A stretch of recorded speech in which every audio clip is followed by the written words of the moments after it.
bagi kalian tidak. Kalian boleh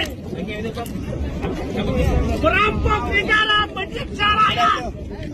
Kita berdua, ini buat cucu kita. Benar-benar berat. Kalau kita udah sengsara, apalagi cucu kita. Jangan. Kalian keterlaluan, biadab kalian. Apalagi yang namanya mafia tanah, tidak ada, harus nggak ada di bumi Indonesia ini.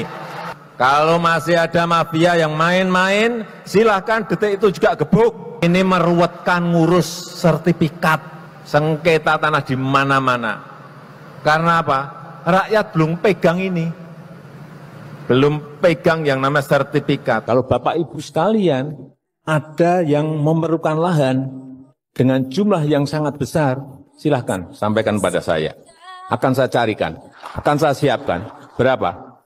10.000 hektar, bukan meter persegi, hektar. 50.000 hektar, akan saya berikan. Saya akan berusaha untuk memberikan itu. Waktu sebelum lengser, ini orang masih sempat ngejualin pasir laut.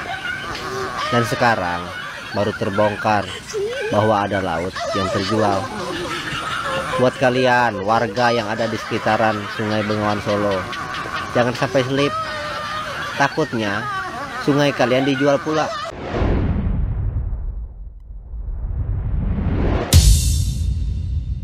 Ketentuan-ketentuan kita harus dipatuhi. Tidak ada yang memiliki perlakuan khusus.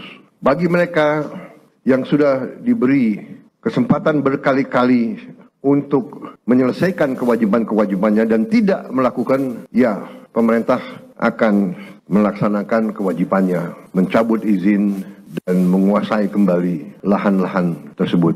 Apalagi lahan-lahan itu adalah hutan lindung dan sebagainya. Bisa-bisanya ada HGB di atas laut. HGB di atas laut itu nggak boleh. Melanggar putusan MK, melanggar undang-undang, sampai situ udah jelas. Pertanyaannya, kok bisa keluar sertifikat HGB di atas laut? Ternyata keluarnya itu pada tahun 2023. Dan ini yang paling ajaib, menteri-menteri sebelumnya ketika ditanya itu pada bilang nggak tahu. Dari mulai Mas AHY sampai ke Pak Hadi 2022 sampai 2024. Gue bener-bener bingung ya. Terakhir saya pengen ngomong nih sama negara ini mau ngomong. Saya pengen ngomong sama negara.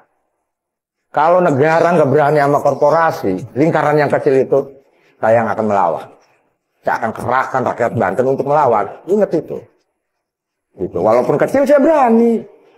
Gitu. Lah harusnya kan negara yang punya alat, apa bahasa elitnya alat? Instrumen. Gitu. Negara punya banyak instrumen harusnya untuk melindungi saya sebagai rakyat. Loh ini mah buat alat pukul. Korporasi mukul saya, yang beli saya, segala macam saya, kok buat mukul saya, gitu. Awas, ingat-ingat kalau rakyat Banten udah marah, bergolak Nusantara ini. Saya ini mantan penyidik ya, 36 tahun jadi polisi. Dikatakan pagar itu mencari pelakunya. Lah sekarang udah sekian lama, siapa pelakunya? Belum ada, Pak. Ya tanya aja kepada nelayan, Pak Kulit, Pak siapa itu, dia udah tahu pelakunya. Oh. Dia katakan yang borongnya itu ini namanya, yang bayarnya ini, yang ini kaitannya ke ini, yang ini kantornya di Jakarta Barat terkait dengan perusahaan apa tadi, Konggoan apa itu namanya?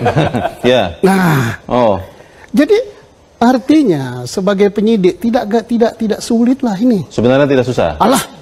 Kasihkan mungkin karena tidak lama. Mungkin Pak Susno karena ini penyelidikan di laut, kan di laut banyak angin. Jangan bisa masuk angin. Harus selam dulu. Nah, lebih gampang lagi menyidik ini pidananya banyak sekali. Kalau KKP hanya terkait dengan izin. Baik. Kemudian sanksinya apa? Paling dicabut masalah izin administratif dan denda. Oke. Tapi di balik pagar itu bersembunyi tindak pidana serombongan. Serombongan tindak pidana apa?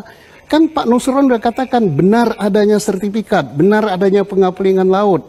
Katanya Menteri KKP tidak boleh ada hak di sini. Bravo TNI Angkatan Laut yang dengan gagah berani membongkar pagar goib di Laut Tangerang. Perintah Presiden memang tidak boleh dibantah.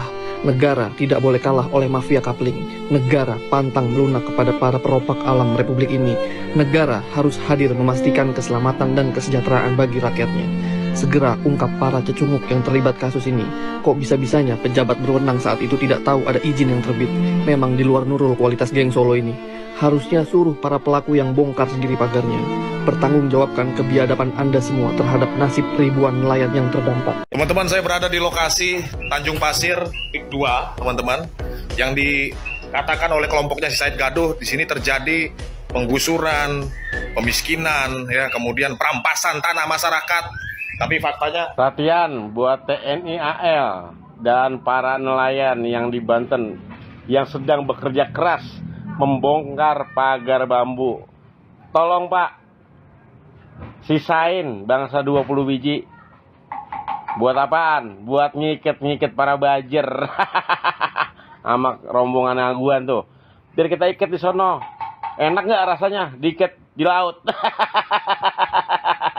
Hei, Batman atau si Coki atau si Abu Janda itu ya, Sandi Kentut, nih lu lagi ditunggu ya sama orang Banten nih ya, nih Kabupaten Tangerang. Ayo ngomong. Hei, Batman, Coki, Andi, kata siapa swadaya? Lu jangan bikin hoax. Nih, nelayan asli Tanjung Pasir. Kagak ada swadaya. Kagak ada swadaya. Abu Janda. Abu Janda. Nih, jangan bikin hoax dulu lu. Kemarin lu ke Tanjung Pasir ditunggu sama nelayan. Oke, makasih Pak ya. Ada info lagi guys. Yang kemarin ditanya nih sama Abu Janda, yang dia ngakunya nelayan, mungkin nelayan semang, tapi dibayar cepet tuh sama Abu Janda. Namanya Elong. Anak Kemiri tuh, ya kan? Cari tahu aja Elong, ya Elong, anak Kemiri. Kami menemukan kayak ada TikToknya Abu Ganja apa Abu siapa? Abu Janda. Abu Janda itu kan, yang kemudian setuju, dia katakan setuju. Nah, ada temen namanya Elong, itu sebenarnya orang Kemiri itu, yang dua. Dikonfirmasi, maksudnya kamu apa ini? Setuju kan? Loh, saya dibayar 100.000 untuk mengatakan itu. Untuk mengatakan itu ada dua orang. Dibayar oleh kan? siapa? Nah, yang bayar itu adalah adiknya. Yang menyuruh ini. Jadi yang menyuruh adiknya. Nah, gitu. orang itu bekerja sebagai apa sehari-harinya? Nah, menurut Elong, si ini itu dekat dengan orang-orang PIK. Gitu tuh. Si adiknya itu namanya Jimmy apa siapa gitu tuh. Terus Elong, ini loh peristiwa pidana loh sebetulnya ini kan kayak gitu. Hati-hati loh memberikan keterangan palsu di ini gitu kan. Bikin klarifikasi. Nah, kata dua orang, nanti saya tanya dulu ke adik saya kan, karena yang menyuruh adalah adik saya kan kayak begitu kan. Terus ketemulah Elong ini dengan adiknya. Saya yang pasang badan katanya terkait ini. Sudah, kamu gak usah ikut-ikutan. Nah, itu salah satu contoh saja gitu kan, bahwa orang-orang yang kemudian menyatakan bahwa itu hasil budidaya selama 5 tahun kayak gitu kan, satu selama 5 tahun, itu adalah orang-orang yang dibayar. Cuma kalau misalnya itu yang ditangkap kan kasihan juga. Udah, tabrak aja be.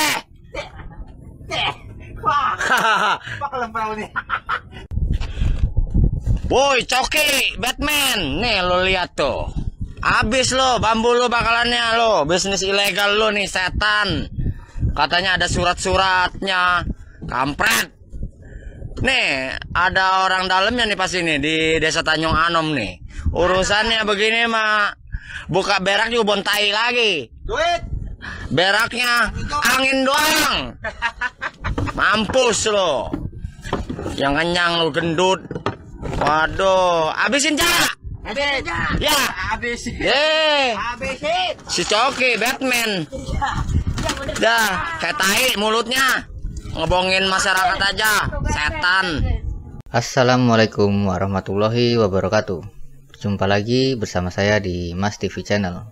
Barusan tadi kita saksikan ya sebuah video lama dari mantan presiden ke-7 kita, yaitu Pak Jokowi, di mana saat itu beliau sedang berpidato dan menjanjikan akan menumpas mafia-mafia, baik mafia tanah dan segala macamnya. Wah, berjanji akan membelikan sertifikat tanah lah, inilah, itulah.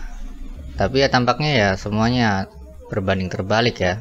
Makin kesini makin terlihat fakta-fakta sebenarnya. Dan jika kita amati soal awal dari pembangunan pagar laut ini kan terjadi di era Presiden Joko Widodo ya. Dan ini kan sangat berbanding terbalik dengan hal yang selalu diucapkan oleh Pak Presiden Jokowi yang katanya ingin melawan mafia lah, ingin menumpas mafia lah. Nyatanya pagar laut itu dibangun di era pemerintahannya sendiri. Dan mirisnya lagi, para menteri-menterinya yang saat itu menjabat, saat ditanyai oleh media itu menjawab tidak tahu menahu ya soal pembangunan pagar laut tersebut. Padahal jelas-jelas pagar laut itu dibangun di era pemerintahan mereka, terutama di era Menteri Hadi Cahyanto dan juga Menteri AHY ya. Tapi mereka saat ditanyai oleh media tampak menghindar dan hanya menjawab tidak tahu menahu soal pembangunan pagar laut tersebut. Ini kan sangat mengherankan lah, sangat aneh sekali ya. Dan di video tadi juga kita lihat tampak ada sebuah video dari buzzer-buzzernya oligarki yang kemarin-kemarin sempat menyerang Pak Said Didu ya.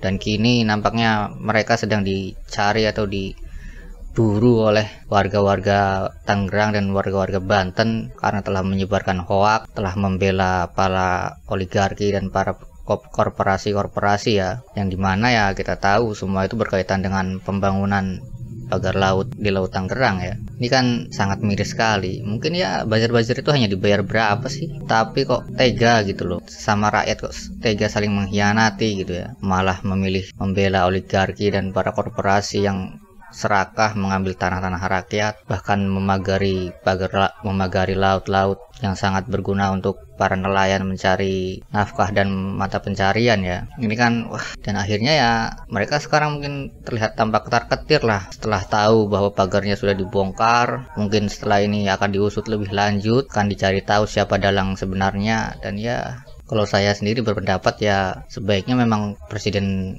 Prabowo ini harus menuntaskan ini semua ya. Memang ini sudah berjalan cukup baik, pagarnya sudah dibongkar, tetapi ya tidak bisa sampai situ saja. Harus diterangkan ke publik, harus diumumkan ke publik siapa sebenarnya dalang di balik semua ini. Jangan sampai nanti para netizen atau para publik ini mengetahui, tapi seolah-olah pemerintah ini tidak tahu menahu ya. Harusnya kan sebelum publik atau sebelum netizen tahu, pemerintah itu harusnya sudah memberitahu terlebih dahulu siapa sebenarnya dalang di balik semua perkara pagar laut ini. Ya, untuk masyarakat yang cukup jeli dan cukup mengamati dan cukup mengikuti perkara pagar laut ini mungkin sebenarnya ya sudah tahu lah siapa saja orang yang mendalangi pemasangan pagar laut ini. Tetapi kan kita sebagai rakyat biasa kadang kan tidak punya cukup bukti dan tidak punya alat-alat untuk membenarkan itu semua ya. Yang kita harapkan ya hanya menunggu pemberitahuan dan juga konversi pers dari pemerintah untuk memberitahu kita siapa sebenarnya dalang di balik semua ini. Dan ya kalau bisa sih usut sampai setuntas-tuntasnya lah agar